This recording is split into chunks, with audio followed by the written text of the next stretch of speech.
Well, they've done it to me again. As most of you know, I have dreams about something bigger, in the way of a motorcycle I might add, and my dream has not come true. Look, they've given me this, a Yamaha Teos 125. Although I might add, it is actually quite big in respect to height. It's quite tall, look, I can only just touch the floor on my tiptoes. But nonetheless, it is a bike to ride, isn't it, eh? So let's see how this little baby performs. Let's burn some rubber. Yeehaw!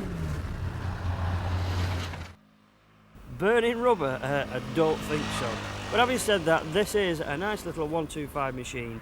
Yamaha call it the XN 125, but we know it as the Teos. And the Teos is 124 cc's of 4-stroke liquid-cooled engine. As it is only 123 kilograms, and with my slight of weight on it, because I'm only a small chappy, then obviously it carries along at quite a sensible speed. In fact, it does around 60-65 miles an hour quite comfortably. Only the other day I was on a dual carriageway and I had to come up to a great big steep hill going over a bridge. It got to the top just as easy as it went down the other side. And another important thing is its overall size. It's actually quite a big machine. You have quite a presence on the road. Car drivers do in fact take note of your existence, which is quite a nice item when it comes to safety. Now this size thing, it is a problem. It's a particular problem for me because I've been vertically challenged all my life. But that's not uncommon. There is more folk out there just like me, in particular perhaps the ladies, who could indeed be the customer for a bike like this. What's the problem, you might ask? Well, here we go. Very simple. It's the overall height of these things. Even though they're a little scooter, they're very, very tall. And indeed, the seat is very, very comfy, but very wide. This makes it a problem. Now, okay, it's on the stand at the moment, but knock it off the stand and it's still a problem. A lot of people do like to put the foot firmly on the ground. Now, I can do so with one foot, but not with both either side. And there's another thing as well. It's only got a main stand. And why do they only put a main stand on? Because again, that could deter people from buying a bike like this. Alright, gripes over now. No more complaining. It's actually a smashing little machine, this. It's a 125 4-stroke engine, water cooled. Therefore, up front here, we have a radiator and like a fan to keep it cool, because obviously a machine like this will be sold all over the world, hot climates and cold climates. Its overall style, I think, is absolutely beautiful. It's very classic, very retro-y. In fact, it reminds me of an all-time favourite of mine, and that is the Vespa ET4. The ET4 is again a 125 4-stroke engine. They do an ET2 Vespa, and that is a 50cc 2-stroke. This, I think, has got good looks, good style, and it's very, very practical. Something I did note, and some clever guys out there might in fact know it as well, and that is, such as the ET4, is a metal unit, and on this one it's plastic. Who gives a hoot what it's made out of? It could be made of wood for all I care. I think scoots are ideal. They're a marvellous thing. They get you round and about economically. I mean, this little baby will probably do a zillion miles to the gallon. It almost certainly will do double the average car, which is great on economics, and because it's a 4-stroke engine, of course, you don't need the expense of 2-stroke oil either. So it's damn good value for money. In fact, the list price on this model is less than £2,500. And when you add extras such as insurance and road tax on it, it isn't going to break the bank. In fact, listen, road tax, it's only 15 quid on a 125 nowadays. Even I can afford that.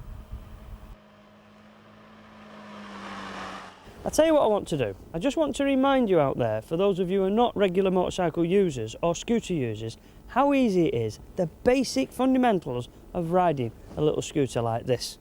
So, start with the basics. Going forward, for example. Well, normally on a push bike you pedal, but on one of these it's real lazy because you just turn the throttle, the accelerator, and away you go. To stop, couldn't be any simpler. Just like a push bike, you pull that lever on the right hand side and that activates the front brake, pull the one on the left hand side and that activates the back brake. Couldn't be any simpler. It's full of all sorts of safety features as well. Such as, for example, when you come to start the bike, which is an electric start, you press a button and it starts, no swinging on a kickstart. When you come to start the bike, you can't do so unless you've actually applied one of the brake levers. So it won't go shooting off on you, no fear there. There's no petrol to turn on and dirty your hands with an oily petrol switch. There's not even any choke to activate, it's automatic. On most of them, not on all. On the dashboard, all sorts of indicators for you to know whether you've got your high beam on, your low beam on, whether you've got your indicators flashing and everything. So it really is an easy thing to ride. And let's remember, they do them from right down 50cc, which are restricted to 30 mile an hour, right up to some big ones nowadays, 400 and 500cc, which will carry along the road at around 100 mile an hour. So scooters, there are loads of different types. So don't be frightened of these things. What you should do now is go down to your local dealer and have a try, because you never know, this could be the start of a two-wheel relationship. It could end up with things getting a bit bigger and ended up with a super bike in the family. Anyway, you must forgive me now, I've got very important things to do. I've got a communication thing to carry out. Hello, this is the bridge, he's at the engine room. Now put the kettle on, I'm coming down.